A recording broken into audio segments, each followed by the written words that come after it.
Hello guys, welcome to my channel. तो पिछले 2-3 दिनों से मैं वीडियो नहीं डाल पा रहा था क्योंकि थोड़ा सा तबीयत ख़राब हो गया है मेरा। और बहुत सारे बच्चों का कमेंट आने लगा कि जो है एग्ज़ाम स्पेशल वीडियो चाहिए क्योंकि एग्ज़ाम चल रहे हैं अभी। तो मुझे लगा कि एग्ज़ाम स्पेशल वीडियो डाल देना चाहिए क्योंकि अभी ही तो मेन टाइम है बच्चों का। तो आज मैं एक जो है अपने व्यूअर के कमेंट के ऊपर BPCE 13 का जो है एक एग्ज़ाम स्पेशल वीडियो लेके आया हूँ। मैं इसमें जो है मेनली आप लोगों को बताऊंगा कि कौन से क्वेश्चन इंपॉर्टेंट है या फिर BPCE 13 को जो है आप लोग कैसे प्रिपरेशन करें कि अच्छे मार्क्स आप लोगों के आ जाए। तो चलिए चलते हैं वीडियो पे। तो वीडियो जो है हमारा वो है BPCE 13, इसका टाइटल है, ठीक। जिसका जो पूरा नाम है वो है मोटिवेशन एंड इमोशंस। ये जो है हमारा जो है बुक का नाम है, ठीक है। इसमें से मेनली 4 ब्लॉक्स आते हैं। 4 ब्लॉक्स में जो है पहला ब्लॉक है इंट्रोडक्शन हमारा, दूसरा ब्लॉक है थ्योरीज ऑफ मोटिवेशन, तीसरा ब्लॉक है हमारा एरोसोल स्ट्रेस एंड मोटिवेशन, और चौथा है इमोशंस। इन 4 टॉपिक्स के ऊपर जो है मेनली हमें टारगेट करना है। तो देखिए, मैं तो अभी क्वेश्चन आपको बताऊंगा, प्रीवियस 2 ईयर्स के क्वेश्चन को मैं जो है एनालाइज करूंगा और आपको बताऊंगा कि कौन कौन से जो क्वेश्चंस हैं वो मेनली इंपॉर्टेंट बनते हैं आपके इस बार के एग्ज़ाम के लिए। और बहुत हद तक चांस है कि वो 60 to 70% आपको पूछे जाने चाहिए, क्योंकि मैं 100% श्योरिटी के साथ नहीं बताता हूँ कि एग्जामिनर का मन कब चेंज हो जाए, लेकिन इतना तो पक्का है क्योंकि आपके जो है टॉपिक्स लिमिट हैं। तो उसके कारण जो है क्वेश्चन इन्हीं सभी सब टॉपिक्स के बीच से पूछे जाने हैं, और जो इम्पोर्टेंट टॉपिक्स होते हैं उन्हीं से क्वेश्चन को उठाना पड़ेगा। तो आप एक बार जो है जो भी चीज़ें मैं बता रहा हूँ उसे आप पढ़ लें तो डेफिनेटली आपके क्वेश्चन जो है वहाँ पे सॉल्व हो जाएंगे। तो चलिए, अभी जो है दूसरा जो है हमारे, ये तो हमारा जो हो गया क्या कितने ब्लॉक्स थे, ठीक है। तो टोटल आपके जो ब्लॉक्स हैं, ठीक है, टोटल ब्लॉक्स वो हैं 4। तो ये बेसिकली 4 ब्लॉक को ही आपको पढ़ना है। तो मैं तो हमेशा सजेस्ट करता हूँ कि एग्ज़ाम देने से पहले आप एक बार जो है, अगर आपके पास स्टडी मटेरियल सॉफ्ट कॉपी में अवेलेबल नहीं है, हार्ड कॉपी में अवेलेबल नहीं है, तो आप ऑनलाइन जो है उसको जो है ये करके आप देख लें कि आपके चैप्टर में मतलब क्या क्या से टॉपिक्स आपको एग्ज़ाम में पूछे जाने हैं। क्योंकि थोड़ी बहुत आइडिया अगर टॉपिक्स के बारे में आपको रहेगी तो खुद आप ऐड करके लिख सकते हैं क्वेश्चन, ठीक है। तो चलिए अभी देखते हैं कि क्या नीड्स टू स्टडी, ओके, क्या क्या चीज़ें आप लोगों को पढ़नी है। जो एक अच्छे मार्क्स जो भी एग्ज़ाम में लाने चाहते हैं उन बच्चों के लिए ये सारा जो है डेटाबेस तैयार मैंने किया है, ठीक है। और जो नहीं पढ़े हुए हैं बिल्कुल, तो मैं उसके लिए तो एक ही सलाह दूंगा कि आप जो है एक बार जो है बुक को रीड पूरा कर लें, ठीक है। उससे आपको थोड़ा बहुत आइडिया आ जाएगा कि क्या क्या जो है टॉपिक आपके बुक में है। बाकी एग्ज़ाम स्पेशल वीडियो आती है, आप उसे देखें, ठीक है। तो नीड टू स्टडी में जो है हमारा पहला आ जाता है assignment. Assignment is most important thing to for preparation of any examination in IGNOU, okay. क्योंकि देखिए असाइनमेंट क्या हो जाता है, असाइनमेंट जो होता है प्रेजेंट जो भी क्वेश्चन पैटर्न रहता है हमारा, प्रेजेंट जो इस बार पूछे जाने वाले हैं उसी बेस्ड पर जो है असाइनमेंट को तैयार किया जाता है, असाइनमेंट के क्वेश्चन तैयार किए जाते हैं और आपको वो असाइनमेंट प्रिपेयर करके एग्ज़ाम वहाँ पे एग्ज़ाम सेंटर में जमा देने होता है। तो देखिए गाइस, आप असाइनमेंट जो भी आप असाइनमेंट सबमिट किए हैं या फिर जहाँ से भी आपने उसका आंसर लिखे हैं, आप एक बार असाइनमेंट को जरूर देख लें। आप देखिए 2 से 3 क्वेश्चन जरूर मैच कर जाएंगे आपके असाइनमेंट से, ठीक है। इसलिए असाइनमेंट इज इम्पोर्टेंट। दूसरा जो है हमारे स्टडी मटेरियल टॉपिक्स, जैसा कि मैं अभी बताया कि बुक्स पढ़ने बहुत ज़्यादा ज़रूरी हैं। बुक्स में आपको ये पता चल जाता है कि कौन कौन से टॉपिक्स पूछे जाने हैं। तो आप बुक्स, दूसरा जो है स्टडी मटेरियल यानी बुक्स के टॉपिक्स को देख लें कि क्या क्या चीज़ से हैं, ठीक है। तीसरा जो है हमारा वो है प्रीवियस ईयर। बाकी आप प्रीवियस ईयर देख लें, प्रीवियस ईयर कितने देखना है तो वो मैं आगे आप लोगों को बताता हूँ, ठीक है। अब आगे जो मैंने लिखा है, ये मैंने आप लोगों को एक गैस पेपर सजेस्ट किया हुआ है। गैस पेपर देखिए क्या होता है कि मैं हर एग्ज़ाम मतलब इग्नू में लगभग बहुत सारे जो है ऑनर्स चलते हैं, उसमें से बहुत सारे जो है हमारे सब्जेक्ट कोड्स होते हैं। हर कोड के बारे में मैं पूरी तरह से नहीं बता सकता, मैं उन सभी कोर्स को के जो है इम्पोर्टेंट क्वेश्चन को आपको प्रोवाइड करा दूंगा, उसके पैटर्न को आपको समझा दूंगा। लेकिन अगर आपके पास बुक नहीं है तो आप कहीं ना कहीं से तो उनको पढ़ना ही होगा। तो ऐसे में जो है वो हमें मेनली जो है एक गेस्ट पेपर आप लोगों को सजेस्ट कर देता हूँ, ताकि कहीं ना कहीं आप लोगों को हेल्प मिल जाए थोड़ा बहुत। तो वो गेस्ट पेपर जो है वो है हमारा नीरज पब्लिकेशन का, ठीक है। नीरज पब्लिकेशन के गेस्ट पेपर अगर आपने पढ़ लिए तो डेफिनेटली आपको बहुत ही ज़्यादा हेल्प मिल जाएंगे। और इसमें क्या है, इसकी भी मैं कुछ खासियत को बता रहा हूँ आपको।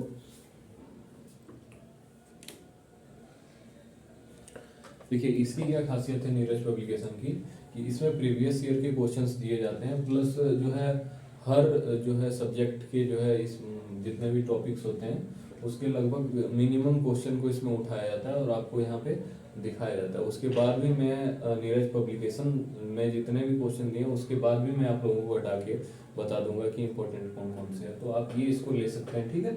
दूसरा है, देखिए यहाँ भी स्पेशल नोट मैंने लिखा हुआ है, इसमें आप लोगों को क्या क्या करना है वो मैंने बताया है यहाँ पे, ठीक है। पहला कि read only last 3 to 4 previous year question paper.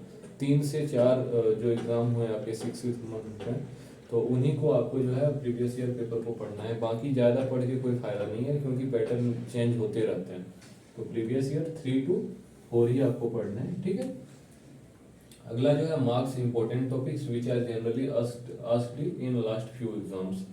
उसके बाद आप जैसे ही पढ़ते हैं, जैसे कि इसमें इमोशंस है, मोटिवेशंस है, तो मोटिवेशन और इमोशन से रिलेटेड कौन कौन से क्वेश्चन पूछे जाते हैं आप उसे मार्क्स कर रहे हैं, ठीक है। और उसके बेस पर आप एक डाटा तैयार करें और उसको पूरा डिटेल से पढ़ लें, ठीक है। उससे क्या होंगे, जो भी छोटे छोटे क्वेश्चन आपको पूछे जाएंगे सारे हो जाएंगे सॉल्व वहाँ पे आसानी से। तो ये है हमारा दूसरा कि आप जनरली जो पूछे जा रहे हैं उस टॉपिक्स को ये करें और उससे कर लें। और लास्ट जो है हमारा नोट वो है don't try to remember everything, okay. सब कुछ याद करने की कोशिश नहीं करें, try to understand that specific topic and create your own answer in simple way, okay. इसका मतलब ये है कि आप एग्ज़ाम जो है बुक आपके मटेरियल में या फिर कहीं से भी आप पढ़ाई के मतलब तैयारी कर रहे हैं एग्ज़ाम का, तो सारी चीज़ों को याद करने की कोशिश ना करें, क्योंकि बहुत सारे ये हो जाएंगे तो डेफिनेटली आप पीछे जो याद करते जाइएगा उसको भूलते जाइएगा आप, ठीक है, जैसे जैसे आगे बढ़िएगा। इसलिए कोशिश करें, आप ग्रेजुएशन में पहुंच चुके हैं, चीज़ों को अंडरस्टैंड करने की कोशिश करें, ठीक है। आप इसे समझें, समझ के उस स्पेसिफिक टॉपिक को समझ लें। उसके बाद आप सिंपल वे में, ठीक है, खुद से क्रिएट योर ओन आंसर, खुद से उसको क्रिएट करके लिखें, डेफिनेटली अच्छे मार्क्स आपको मिल जाएंगे। तो ये थी हमारी स्ट्रेटेजी। अब चलते हैं हम जो है हमारा क्वेश्चन जो एनालाइज करने वाले हैं, चलिए उसके ऊपर चलते हैं। तो चलिए गाइस चलते हैं क्वेश्चंस पे। तो ये जो है जून 2020 का है पेपर, तो इससे हम लोग एनालाइज कर लें, इसको एनालिसिस करते हैं इसको आज, और पता करेंगे कि कौन से टॉपिक जो है इम्पोर्टेंट है जो एग्ज़ाम में पूछे जाने की पूरी संभावना है। तो पहला जो है हमारा define needs, describe Kano's needs and Glasser's 5 needs, ठीक है। तो पहला जो है डिफाइन नीड्स, ये 3 मार्क्स का है, और दूसरा है define Kano's needs and Glasser 5 needs, ये 7 मार्क्स का एक जो है। तो सेक्शन ए में जो है आपको मेनली 2 क्वेश्चंस के आंसर देने हैं 450 वर्ड्स में, और पर क्वेश्चन जो है 10 मार्क्स कैरी करेंगे। दूसरा क्वेश्चन है हमारा elucidate MC Clelland's theory of need and goal setting theories, ठीक है। तीसरा है हमारा explain the concept of stress, examine treatment and prevention of stress and anxiety. अगला है हमारा discuss general characteristics of emotion and psychological changes in emotions, ठीक है। तो ये हमारा पार्ट ए में है, जिसमें आपको 4 क्वेश्चन दिए गए हैं, 2 का आंसर लिखना है, 20 मार्क्स कैरी करेंगे ये। और मैं आपको जो जो अभी पॉइंट बता रहा हूँ आप कॉपी में नोट कर लें, ठीक है। और उस जो है स्पेसिफिक टॉपिक को आप जो है पढ़ लें, थोड़ा बढ़िया से पढ़ लें, ताकि आप वहाँ पे आसानी से जो है कोई भी क्वेश्चन पूछा जाए, और डेफिनेटली पूछे ही जाएंगे, तो वहाँ पे आसानी से आप कर देंगे। तो ये हमारा जो है सबसे पहला टॉपिक जो होगा इम्पोर्टेंट है, नीड्स के बारे में पढ़ना है, और उसके बारे में किन किन लोगों ने क्या क्या थ्योरीज दिए थे इसके बारे में आपको थोड़ा सा देख लेना है। याद नहीं करना, आपको थोड़ा समझना है, ठीक है, क्योंकि सारी चीज़ को याद नहीं रख सकोगे आप। अगला दूसरा है जो हमारा वो भी नीड से रिलेटेड ही क्वेश्चन है। तीसरा जो है हमारा स्ट्रेस और एंजाइटी के बारे में पढ़ लेना है आपको। और इससे भी एक क्वेश्चन आ जाएंगे आपके एग्ज़ाम में। अगला जो है हमारा साइकोलॉजिकल चेंजेस इन इमोशंस, ये तीसरा टॉपिक है। तो 3 टॉपिक आप लिख लें। तो पहला है नीड, दूसरा है स्ट्रेस एंड एंजाइटी, तीसरा है साइकोलॉजिकल चेंजेस इन इमोशंस। ठीक है, अब सेक्शन बी पे आते हैं हमारा। इसमें 4 क्वेश्चन 250 वर्ड में आपको लिखना है। अगर क्वेश्चन है describe the various methods of motivating employees, differentiate between instinct and differentiate between intrinsic and extrinsic motivation. और अगला है define curiosity, elucidate self determination theory, describe Yerkes Dodson law and drive theory. अगला है discuss the development and component of emotions. ठीक है, तो part B में जो है हमारा सेक्शन बी में 1 2 3 4 5 क्वेश्चन है, जिसमें कि आपको 4 के आंसर देने हैं। 6 मार्क्स कैरी करेंगे इसमें। और इसमें देखिए इसके पॉइंट्स जो मैं बता रहा हूँ उसको भी लिख लें आप। पहला जो है मोटिवेशन के बारे में आप पढ़ लेना है। दूसरा जो है हमारा मोटिवेशन के बारे में पढ़ोगे तो उसको थोड़ा विस्तार से पढ़ लेना, ताकि आपको डिफरेंट टाइप ऑफ मोटिवेशन के बारे में ही, किन लोगों ने मोटिवेशन के बारे में क्या बोला था, इसको भी थोड़ा देख लो आप। ठीक है, और इसके ऊपर जो भी थ्योरीज आते हैं। उसके बाद जो है हमारा अगला जो होगा टॉपिक वो होगा इमोशन के बारे में भी आप लोग देख ले। ठीक है, चूँकि साइकोलॉजिकल चेंजेस में भी इमोशन के बारे में आ जाएगा, तो आप एक टॉपिक को पढ़ लोगे तो आसानी से ये सारे कवर कर लोगे। अगला जो है हमारा सेक्शन सी में 100 वर्ड में आपको 2 क्वेश्चन के आंसर देने हैं। यहाँ पे 3 क्वेश्चन दिया गया, सोशल मोटिव्स, एग्रेसिव मोटिवेशन और ऑटोनोमिक नर्वस सिस्टम। ठीक है, तो आप जो है साइकोलॉजिकल चेंजेस पढ़ोगे, उसमें नर्वस सिस्टम के बारे में आ जाएगा। मोटिवेशन पढ़ोगे, एग्रेसिव मोटिवेशन आ जाएगा, और मोटिवेशन में ही सोशल मोटिव्स भी आ जाता है। ठीक है, अब चलिए एक अगला साल का, दूसरे साल का देखते हैं हम लोग।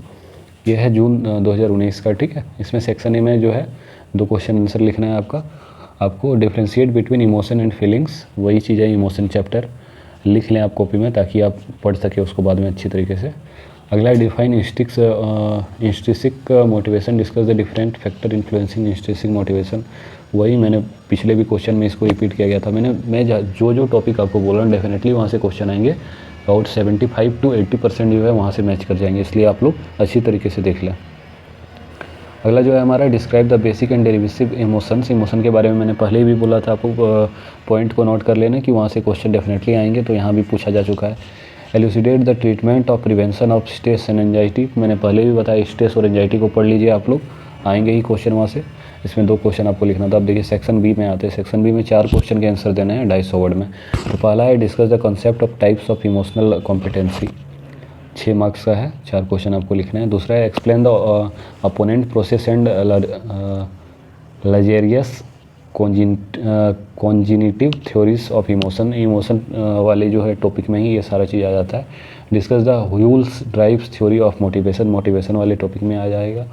Discuss the concept of general adaptation syndrome, ये आप लोगों का साइकोलॉजिकल चेंजेस में आ जाएगा ये टॉपिक। अगला है suggest various ways of alternating life style to sustain motivation, ये मोटिवेशन टॉपिक में आ जाएगा। मतलब जितने भी टॉपिक को मैंने आप लोगों को पहले भी बताया है कि 5 से 6 टॉपिक को बस आप लिमिटेड पढ़ लें, उसको डेफिनेटली 70 to 80% आपके वहाँ पे मैच कर जाएंगे। चलिए सेक्शन सी पे आते हैं। सेक्शन सी में हमारा है कि 100 वर्ड्स में आपको लिखना है आंसर, 2 क्वेश्चन के आंसर लिखना है, 3 मार्क्स कैरी करेंगे। Kinds of curiosity, factors affecting motivation, difference between emotion and feeling. देखिए सारा जो है यहीं पे मैच कर गया। अब आसानी से आप जो है इसे अपने भी लैंग्वेज में लिख सकते हैं, बशर्ते आप उसे जो है रिलेटेड टू टॉपिक वाले लैंग्वेज को ही वहाँ पे लिखें। बाकी खुद से जितना सिंपल हो सके आप क्रिएट कीजिए आंसर अपना, और ज़्यादा याद करने का ज़रूरत नहीं है, आपको आसानी से मार्क्स आ जाएंगे। ठीक है, तो गाइस बने रहें हमारे साथ। ये थी हमारी आज की BPSC 13 की मोटिवेशन एंड इमोशन की वीडियो, और आशा करते हैं ये भी आपके एग्ज़ाम में हेल्पफुल होगी। Thank you.